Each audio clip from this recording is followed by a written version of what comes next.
सातवे रूप कालरात्री. अंधार अज्ञानाचा नाश करी, दुष्टांचा तू सहज संहार करी.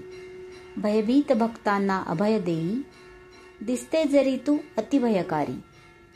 सातवे रूप तुझे कालरात्री माता, श्वासाश्वासातून अग्नीच्या ज्वाळा. ब्रह्मांडासम त्रिनेत्र तेजस्वी गोळा, गर्दभ वाहनावरी रंग तुझा काळा. खड्गधारी चारभुजा मुक्त केशी, गळा विजेची माळ चमकती. उग्रहिंसक अवतार भयंकर, तू दुर्गा तू भद्रकाली तू पार्वती. मनवचन देह ठेवून पवित्र, यमनियम संयमाचे पालन. पूजन करता दूर होईल संकट, कृपा प्रसादे होई क्लेश निवारण. कृपा प्रसादे होई क्लेश निवारण.